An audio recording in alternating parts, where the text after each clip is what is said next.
Good afternoon and welcome to the Preservation Association of Lincoln Brown Bag Lecture Series. My name is Eileen Burke and I'm the coordinator of these brown bags.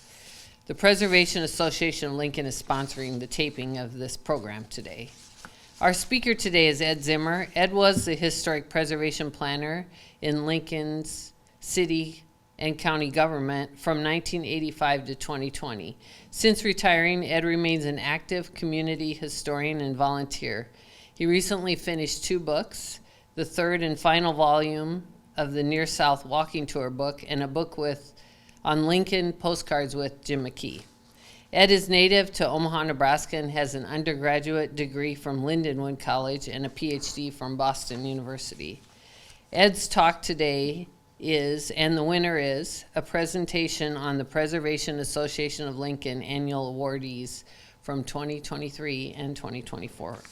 Please join me in welcoming Ed.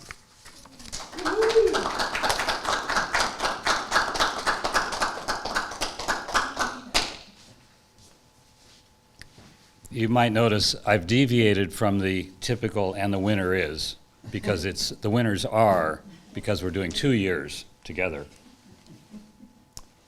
The 30th annual in May of 23. And typically PAL awards these at the annual meeting, and so there's kind of a nice ceremony around them. The annual meeting in 23 we held at Assemblage, which was an old industrial building on N Street. Their view, it's older than 42, but that's the 1942 view. It's, I think, a building of the teens. It says Daniel Hill up in the date stone. And in about 2016, it was converted into a private gallery of the LeBaron and Duncan families. And they have events there and several times a year display items from their beautiful modern art collections, international modern art collections. And we were so lucky as to have our annual meeting there in 23.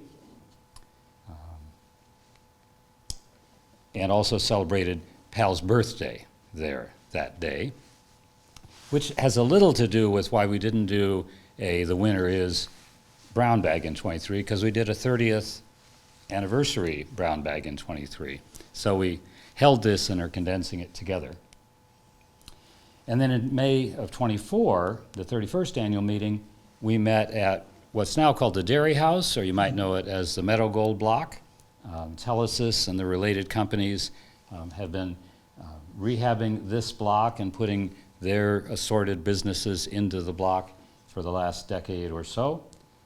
And here we are down on L Street looking at all the delivery trucks of Meadow Gold, Beatrice Creamery in the early days. This is the 1919 view.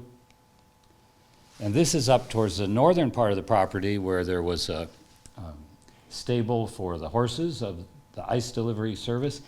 And we're looking north because what you see there on the upper left of the view is the top of the Griswold seed elevator.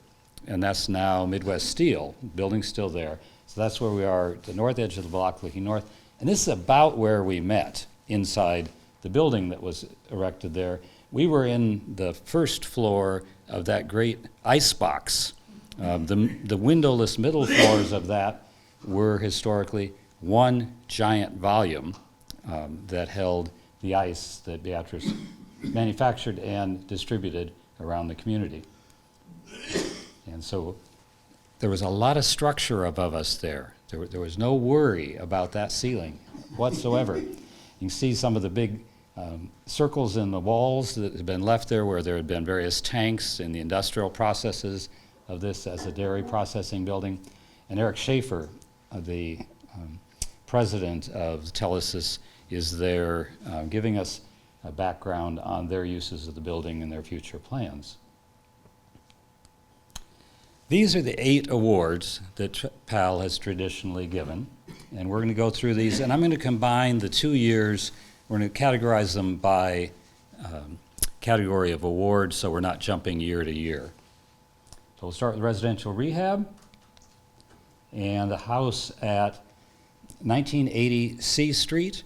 It's in my tour books as the Leet Hager House, but today we'd probably call it the Wayne Manor. Has beautiful interiors, had been for many, many years the family home of Bill Wayne, a geologist at the university, and his wife. They gardened the front yard and the parking in front, had some wonderful plants there, and very little alteration to this beautiful interior. And Carmen Maurer, neighbor across the street, when the Waynes had moved on from the house, bought the property, rehabbed it, and put it into beautiful single-family condition again.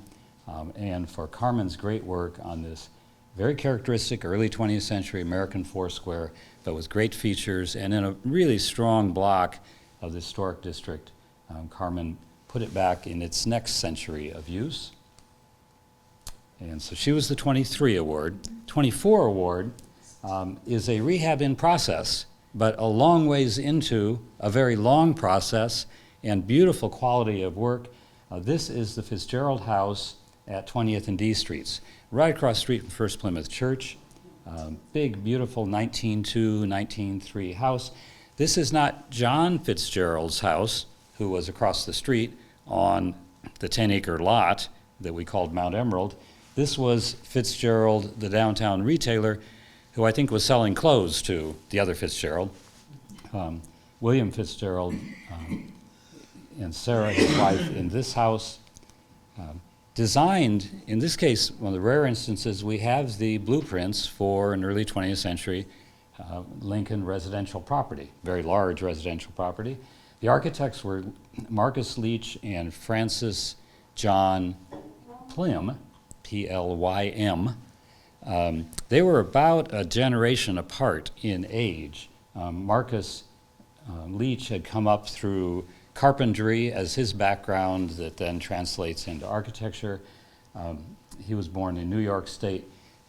Mr. Plym was born in Sweden, immigrated to the U.S., got an architecture degree at the University of Illinois in 1897, and then in 1900 came up to Lincoln and joined this old kind of up through the more apprenticeship sort of system architect and an academically trained architect, and they produced a few beautiful buildings in Lincoln, and then Plym goes on to found an office for the firm in Kansas City, but he was a tinkerer and an inventor, and he instead branches off into manufacturing metal-framed storefronts. And if you've heard of Kawneer, K-A-W-N-E-E-R, which meant his factory was near the Kaw River in Kansas City. He started manufacturing storefronts there and sold them around the country, and there's still a division of Alcoa Aluminum that produces Kawneer storefronts. And so it was Mr. Plym, the younger member of this firm, who went on to that work. Kind of a Queen Anne meets neoclassical. It's got roofs going every which way and very uneven wall surfaces, but the features are pretty neoclassical.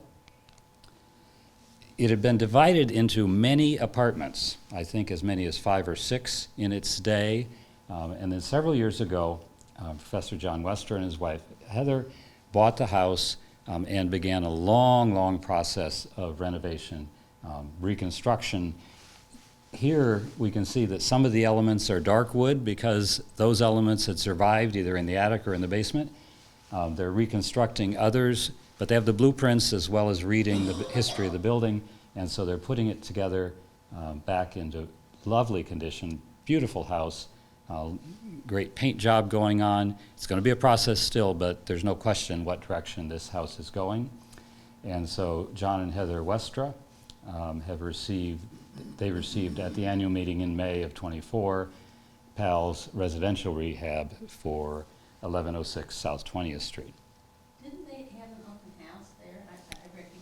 The question I'm getting is whether there was an open house there, and it was featured in Near South's recent tour of homes. This was one of the star houses of just a couple of years ago. So they've been very generous as well in sharing their work in progress, and I think there's no doubt at all where this house is going. And it was really exciting to see it along the way. They have some great craftspeople who are seasonal, and so they have great progress every year, but they're not going to get it all done this year or next year probably, but we'll enjoy it as they do, and they've been great in sharing it. Stewardship, second category, looks at a property that's been well maintained and well loved by its owners or caretakers over a long period of time, and particularly we look for very significant properties in this category. They all are in varying degrees, but this is special properties, and a very good one this in the 23 season was South Street Temple Benai Jeshurun, which this year is in its centennial on South Street. So this is their centennial logo. It's a Davis and Wilson building of the early 1920s. Just down the street from it, Westminster Presbyterian is also Davis and Wilson, just about a year later at Sheridan.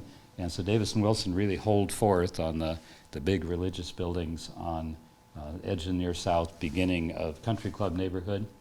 Kind of has a Byzantine flavor with some kind of deco elements as well. Big, beautiful rose window, handsome Flemish bond in the brickwork. And I'm always surprised when I see the full color view of that window, because it's a big, bright, bold window up above the choir loft. So inside and outside that window. The Star of David's integrated all through the design of the building, inside and out. View from the choir loft of that big, bright, tall space.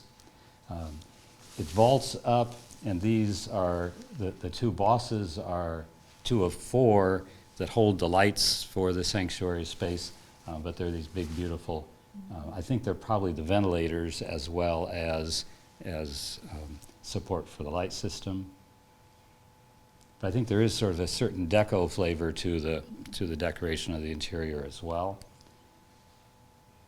Star of David on the rows of fixed seats, and beautiful, unusual color to the windows as well.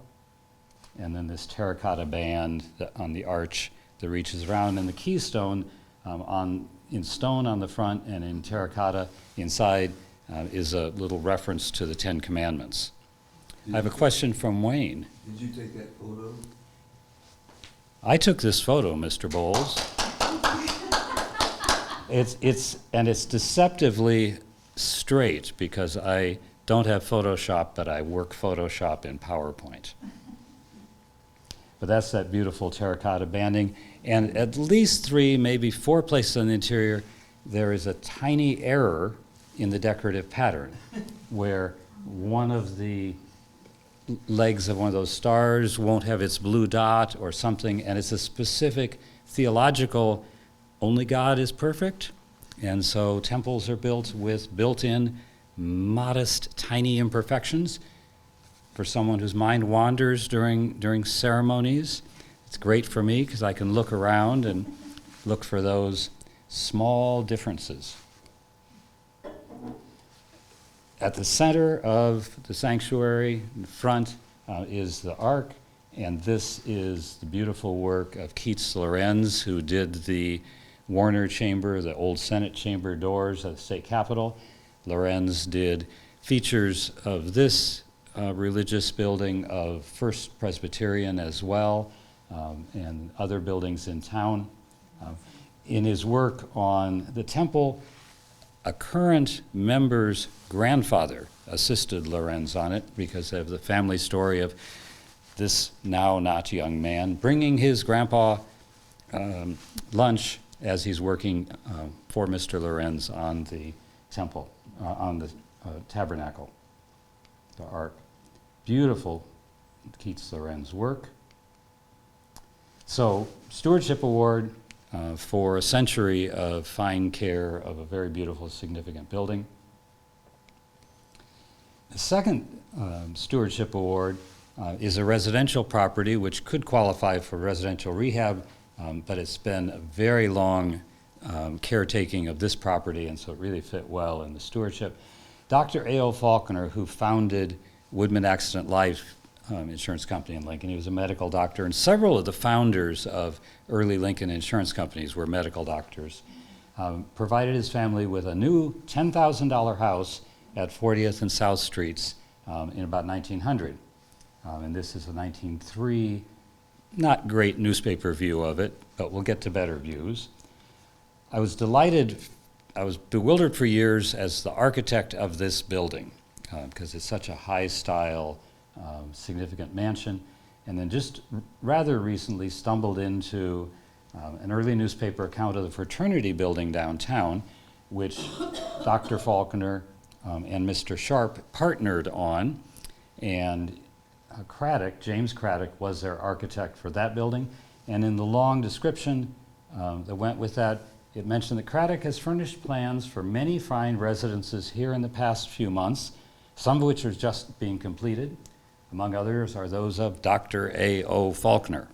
So we have Craddock as the architect of the Faulkner House, and some of the other houses are well known as well. The Jakeway, which is now gone but was on the site of First Presbyterian, Sharp House, Mrs. Harris's house, which would be the Harris House, just across from the Capitol. The N.L. Williams House still stands on Goodhue Mall, or Goodhue Boulevard. So Craddock picks up quite a few credits from this mention. And here we have a very early view of the house. Big lot. I think it's between 2 and 3 acres of lot. It's right across from the car wash. You still can't see it because it's pretty much wooded on the sides, but then has this big open lawn. And there's the house today. Probably more. It's on the northeast corner of 40th and South Streets. Oh, okay. I was downtown later. Right up the center of the big front yard is this avenue with trees to either side. We don't see the gravel path anymore, but it's very clear where it was, leading up to that front door. And the family had a family wedding there just recently. Monty and Kathy McKillop, and their son Max and his bride. And it was Max who nominated the house and his parents for this award in compensation for having his wedding in the front yard. A nice family arrangement. McKillops had a beautiful house on A Street in their south neighborhood, and they've been up in this house now for a couple decades. So well-deserved. Park Hill was the name that Faulkner used for the property. Young there's a portion of the house that probably precedes Faulkner's use, and that was Mr. Young in the 1890s, but it really has the character, and the completion of the design is for Faulkner by Craddock. Next category, commercial and institutional rehab, a different scale and a different category of building use, but very important in the community. And 2 years ago, the award went to Sky Park, the international style apartment building just a block west of the Capitol. This was the artist Selmer Soldheim's early drawing for it. And there's Soldheim himself. He also produced a model that became a postcard. And there's the postcard view, not quite showing all the features we see today, so the design's in development. And this postcard is kind of bewildering to me because it does say Sky Park Manor in standing letters on top of the building. But the garage is that feature on the left. And if you know the building, the garage is actually built on the right. I don't know if it was lettered so you could read it from the Capitol. We don't know that those letters ever stood on the building. I think they only stood on the model or the postcard, but matches the essential features of the building. Had a great meeting there. There was a lot of early advertising for it, for the elegance of these apartments. The Sun and Fun deck, which is on the back side of the building, the Capitol side, and was built. I don't think there's a pool there today, but there was meant to be originally.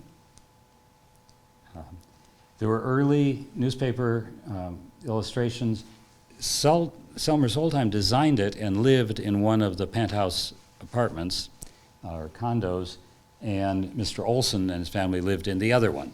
So Olson's construction built it, I think. Olson's built it. They had a third partner as well, but the architect and the investor builder had the apartments. And some of the carving in this was done by Felix Lorenz after he was back in Lincoln after having left us for Texas and other points south. But some of the carved woodwork in here was Keats Lorenz's work. At that visit, we had the meeting in the parking garage, but we were allowed to tour the building, and some of the units, we could see the units themselves. Mr. Sampson was kind enough to provide us a video greeting, not only that we could visit his building. He didn't attend the meeting in person, but he sent us a video greeting, and one of the units is his in the building. And so this is the lobby space, very bright and bold, of this mid-century building, and Sampson Construction and John Sampson were recognized for the commercial institutional rehab. Just down the street, Everett, originally junior high of 1928, was the other recognized in this category. We've historically now and then honored school rehabs because they've been of the quality that we hoped they would be. Everett was originally called the 11th and C School, was an elementary. This was the 1880s building, red brick elementary school. Replaced in 1928 with LPS's third junior high school by Davis and Wilson in this view. A neoclassical with a strong flavor of colonial revival. Over the years, the windows had been, the transparency of the windows had been reduced. The entrance was still there, but we were hiding a lot of it behind the plantings, and the building was in need of new mechanicals. This project replaced the windows with full height, more sympathetic color and openness of window, installed a new entry system on the front, symmetrical to match the symmetrical of the facade, but with ramps to both sides. Here's the old windows, and here's new, and a side view of that nice front entrance. And the building's now on the ground-coupled heat pumps, that sustainable system that provides heating and cooling mostly from Mother Earth, and Lincoln Electric system running the heat pumps. The double steps are similar to the ones at Sheridan. Yes, yeah, and this is Davis and Wilson, as Sheridan Elementary is also Davis and Wilson. I hadn't thought about the two. What's the address? 11th and C Street is the address of Everett, which is back to an elementary again. In about 1990, it flipped function with Park Junior High, and it became, with Park Elementary, and it became Park Middle School, and Everett became an elementary yet again. A new addition, very sympathetic materials, and an entrance that picks up, I think, repurposed and relocated some of the carved limestone work of one of the old entrances towards the 11th Street side. On this building, they put the mechanical rooms in a enlarged excavated basement space, been virtually crawl space, but now that's all underneath, so you don't have to, on the top of a nice symmetrical building, throw a spine across the top. So quite a team, of course, are behind projects like this, and LPS wanted the engineers listed first. It's principally an engineering project, but also with great architectural sensitivity, and a big project, and now nicely finished. Great Commoner Awards, PAL's recognition of folks in the community engaged in preservation education. And in =23, we recognized Frank Ordea, lecturer at that time in Community and Regional Planning Program of the College of Architecture. He specializes in historic preservation, and the nominations came from students who very much appreciated his class and his leadership. Particularly like everyone that goes to the university should take his historic preservation class. It is one of the most valuable courses offered. And out of his class came a couple of student board members of PAL, directly influenced by Frank, who has now been recruited away from UNL, but was a board member for PAL in these years and did contribute significantly to formal academic preservation education in Lincoln. So Frank was recognized. And not the first time, but when somebody presents as much as Jim does, and we hope he never hits that completion of the complete history of Lincoln, PAL's recognizing particularly Jim's brown bag service and his complete history series. Even in a sling, he continues to present the brown bags. So looking at Jim a little bit over the years. And now we're up to number 40-something, I believe. This course was one back in 22, but I like Jim's spelling of complete. You know it's Jim's because that's an accepted alternate spelling, especially for this series. Integration of old and new. Some of these projects don't initially look like a preservation project because they may involve a very substantial new building, but it's the sensitivity in which that new building either fits its environment or often fits the building it's directly attached to that PAL is recognizing. And in 2023, that was work in the on and in the vicinity of the Lincoln Commercial Club, 11th and P Streets downtown. Picture Misty's down below. This is above and to the north. It was a Burlinghoff Davis building of 1912. This is the beautiful Fitzgerald rendering, probably produced for fundraising purposes. The Lincoln Commercial Club was the predecessor to the Chamber of Commerce, and they wanted to provide themselves a grand new meeting room. First floor was retail, second was office, and the top third floor with mezzanine surrounding was their big ballroom, dining room. The building was executed very much consistent with the original design. Later on, it looked like, well, that must have been imaginary. There's so much other stuff in the picture. But in this real photo, all of the fancy lights around the doors, a balcony on the P Street side with a row of very ornate lights and a full terracotta cornice, all were features of the original design. Over time, it was reduced to a pretty bland brick block. First floor, the windows were almost entirely boarded up or bricked up. The big arched windows on the third ballroom level, dining room level, had been boarded in. And I think there was a bathroom tile sort of finish on the exterior of these big arches. Glass block on the the second floor windows, and the cornice gone. So it really had been reduced. Over time, it began to come back in kind of a little bit of an unusual series of steps.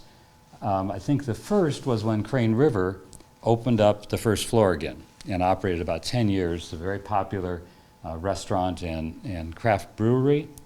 And then Gallup followed, opening up the ballroom space and the windows to create a nice call center environment. The lovely explanation I got when that was going on was that call centers are hard work. Even Gallup, that isn't selling you something, is trying to interrupt you during dinner and get you to provide information. And it's somewhat grueling. They had it positioned here to be near campus, but they hoped if they provided a better working environment, you could keep people on the other end of the workers on the phone for a little bit longer student career.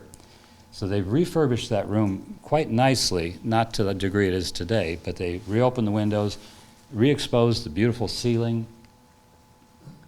allowed PAL now and then to visit the space on downtown walking tours, If I recall, this was about a 95-degree space when we visited it this day. And some of the lights were working and some of the bulbs were out. There's a light bulb between each modillion around the cornice. This is 1912 celebration of electricity architecture. And you can see we're missing, I think we had the center curved balcony railing, but the side ones of the three had been lost.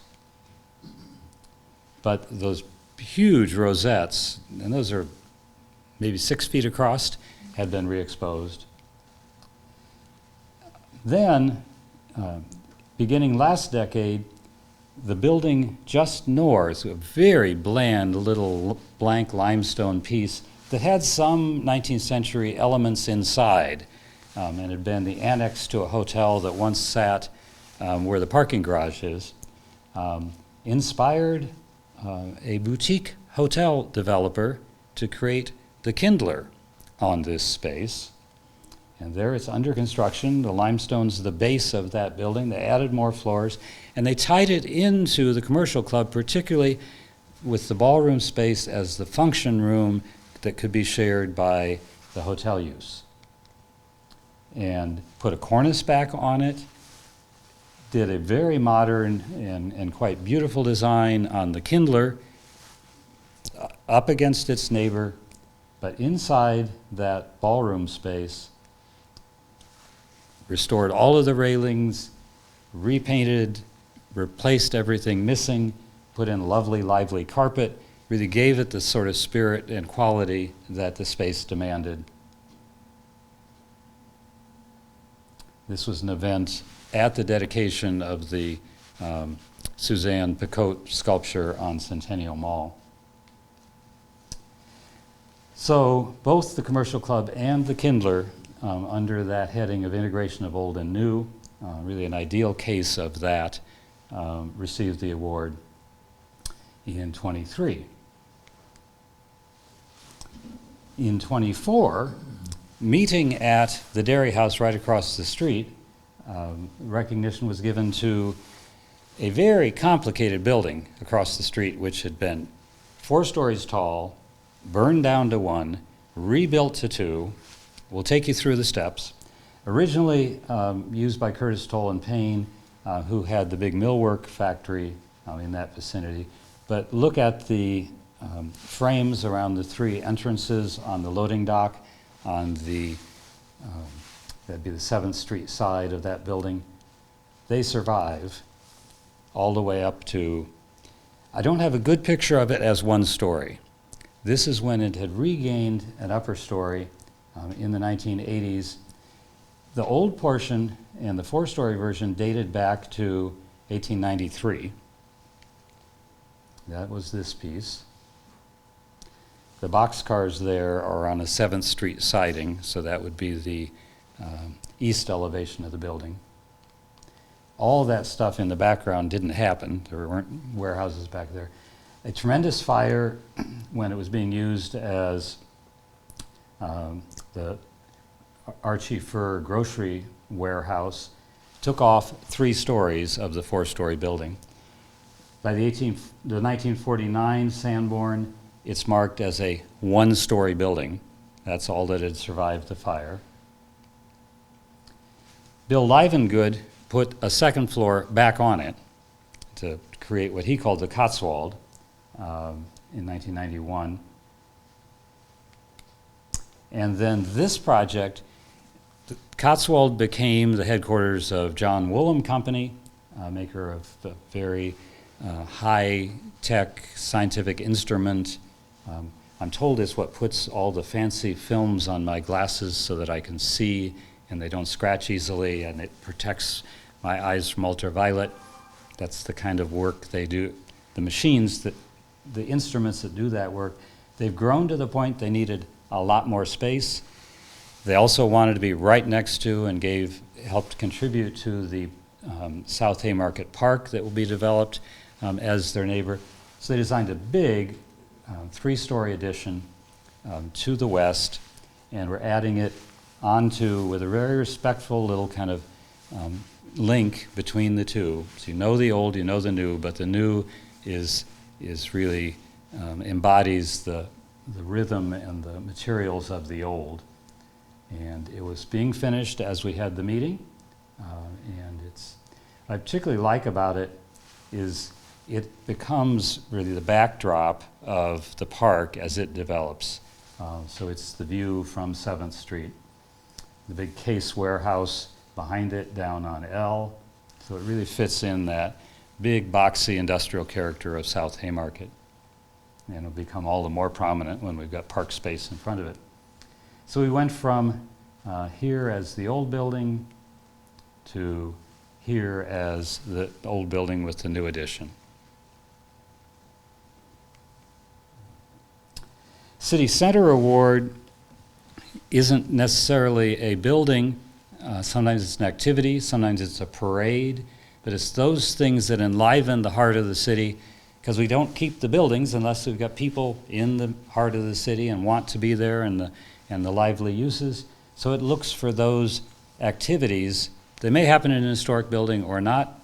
I think we did Sunken Garden one year, which is historic and redone, and I think we did Star City Parade once when that was on. And this year, in '23, we looked at not one coffee house. This is the first mill of 1988. They had moved from 13th Street, where they'd already been in existence about 15 years, up into the heart of Haymarket and became sort of the heart of Haymarket.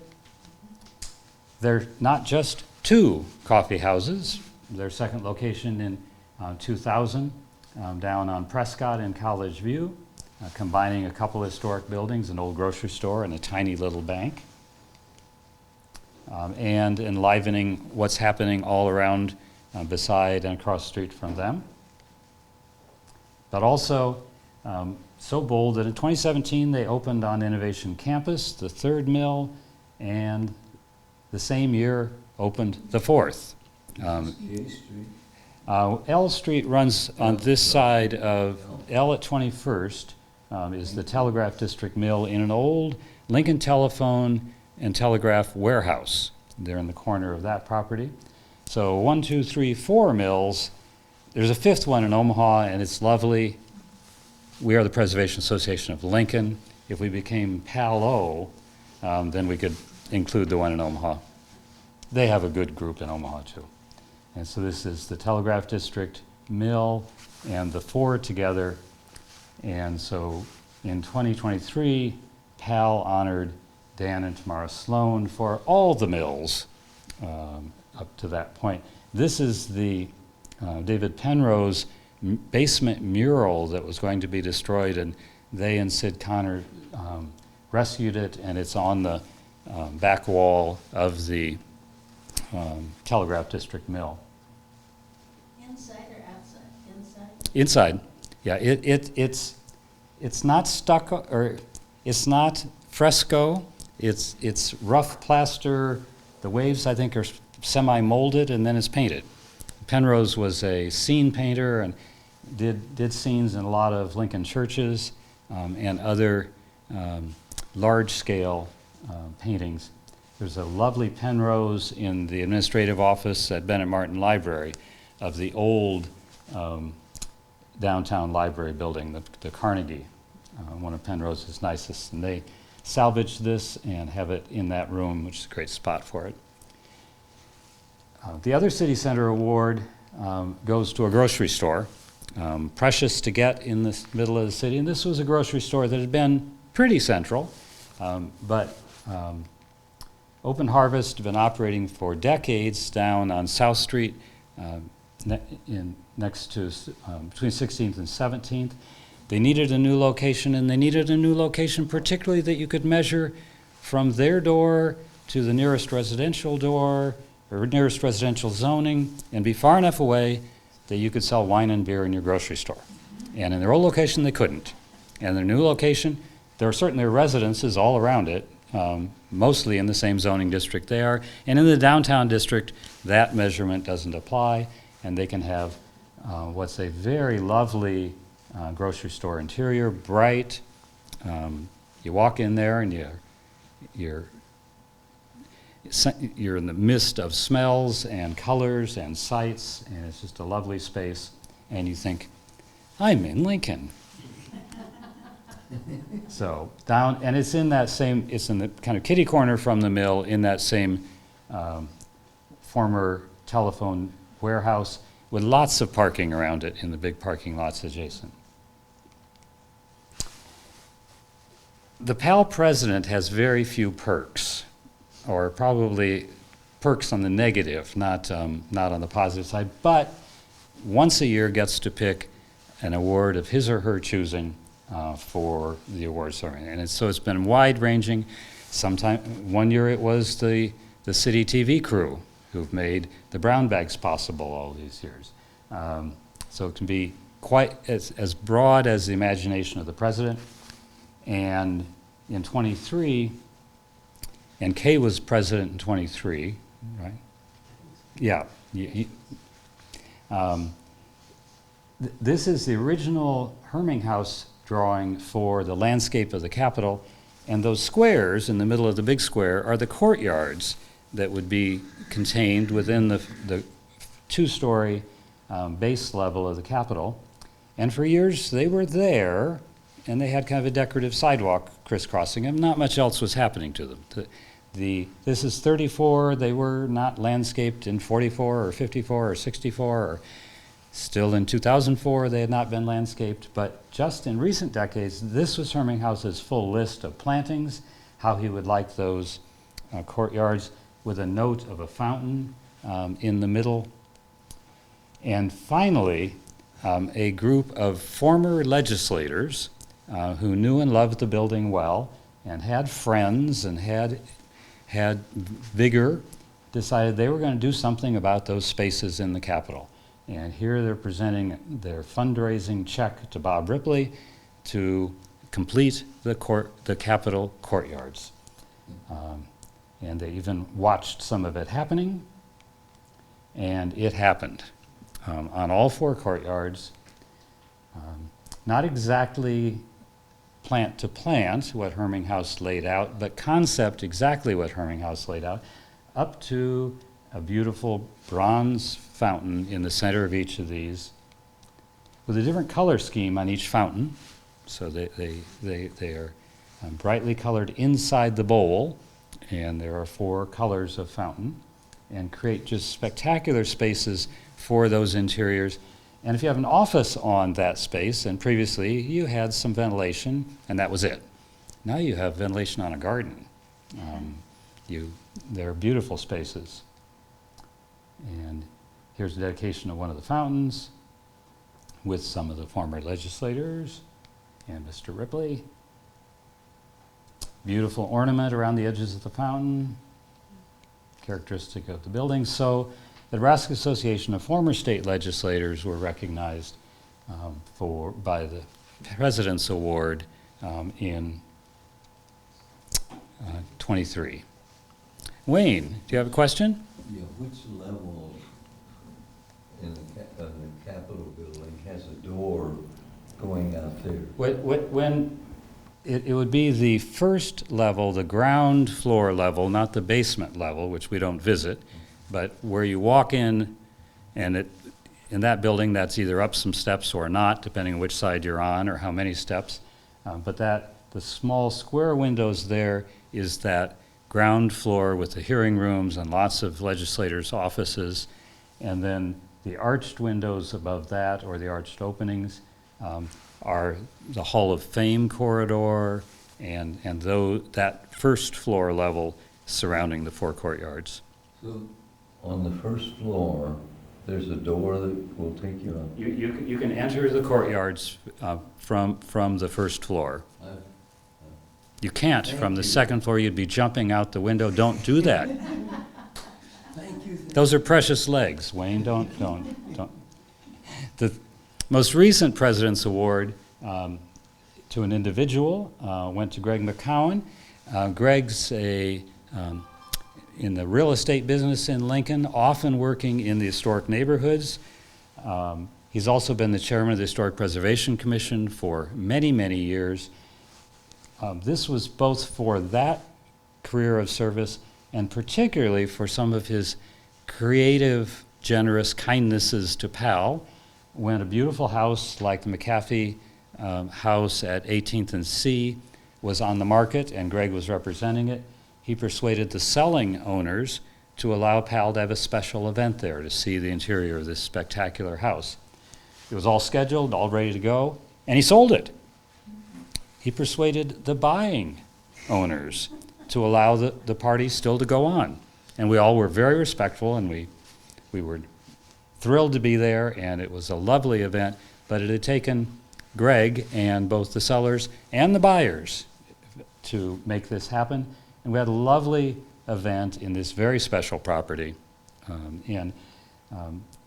Pal's board is very conscious of trying to identify these special things that people would like to do that don't happen unless somebody asks and then is willing to put the work into putting on a nice little gathering in something under rehab or something in transition like this house. Wayne. What side of P Street is it on? It's on C Street, as in cat. Oh, C. 18th and C on the southeast corner. It's the big white townhouse-like building, flat-roofed. Thank you. And so Greg received the PAL Award, President's Award, this most recent annual meeting. And finally, And was that the house that the people who built it, he was an interior designer? the question was whether Mr. McAfee, of the original owner, was an interior designer. And yes, he was.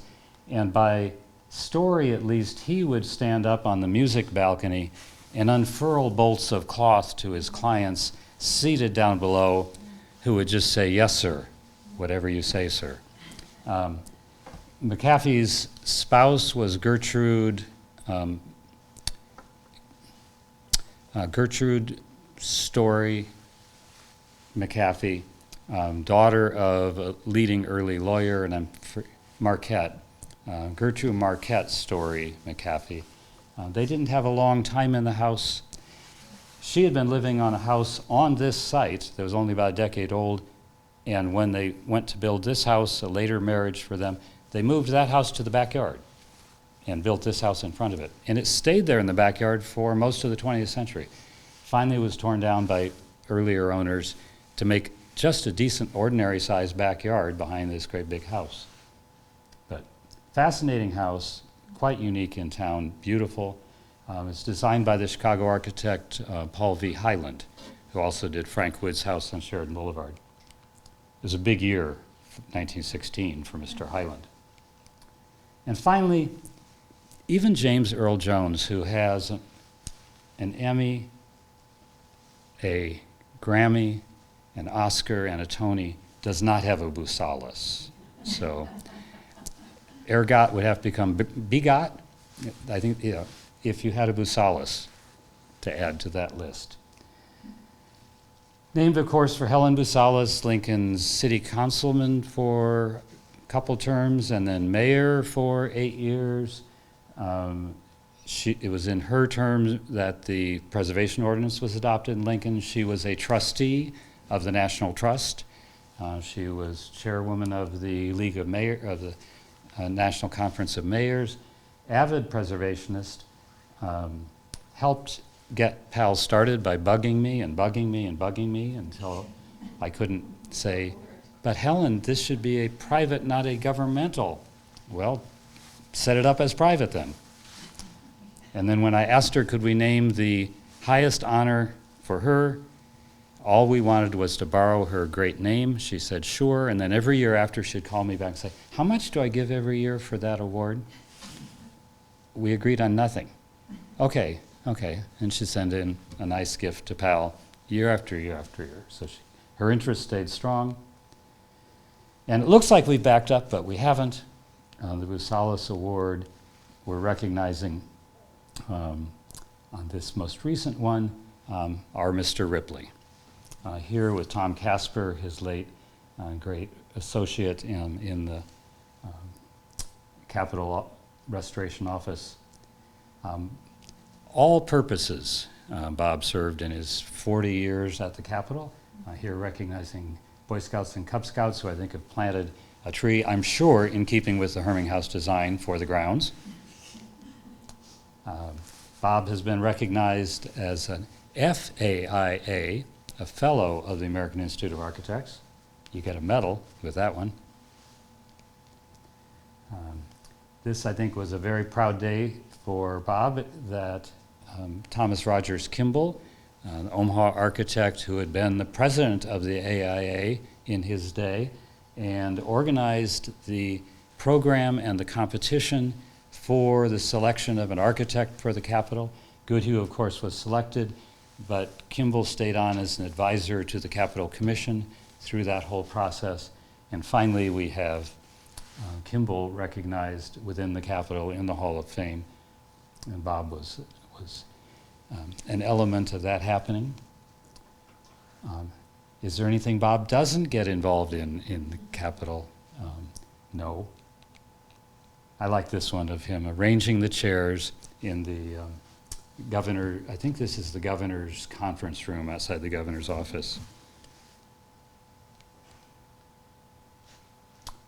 And up on the tuck pointing and repair of the dome, all that way up there. That makes me. So Bob received the most recent Busalis Award from PAL in the 2024 edition.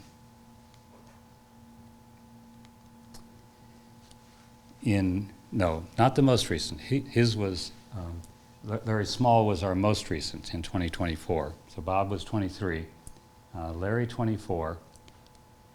Larry's been involved in Haymarket rehab, renovate, or rejuvenation since the 80s on the volunteer side and on the historic Haymarket Inc. side. This is the Hargrave Warehouse at 8th and O. Farmers Market that's been operating now for decades, 7th and P Streets and Q Streets. Transforming the little park, wasteland at the north end of the depot into Iron Horse Park. And the volunteers have been behind all of these activities in Haymarket, and particularly the creation of the early housing projects in Haymarket. Lots of condos in recent years.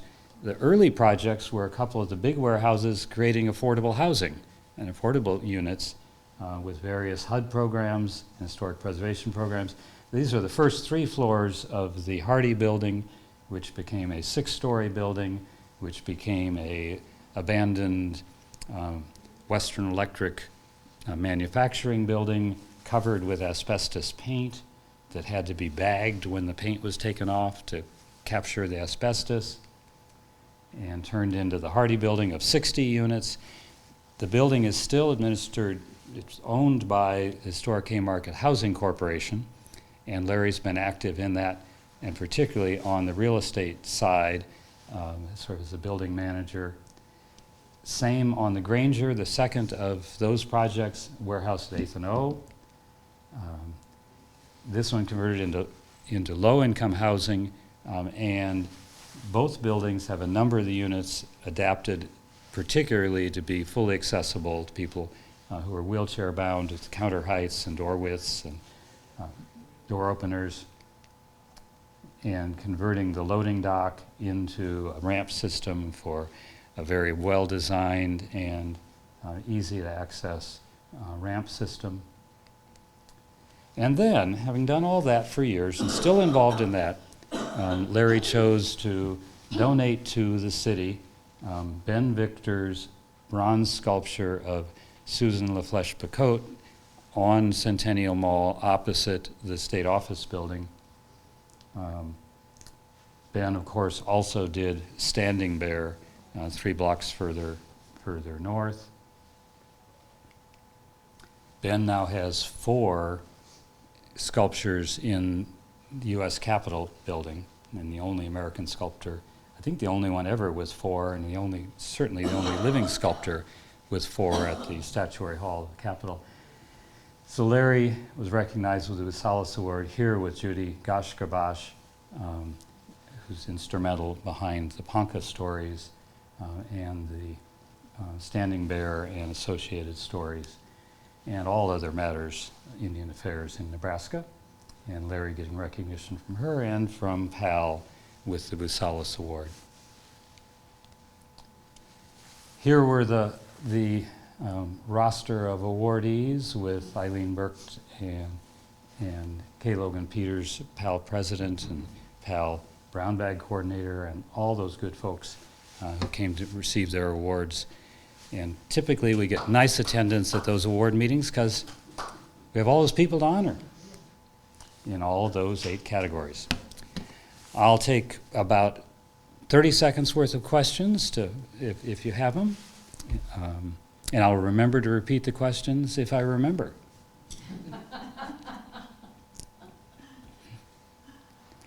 Thank you for coming. It's much easier if you have an audience.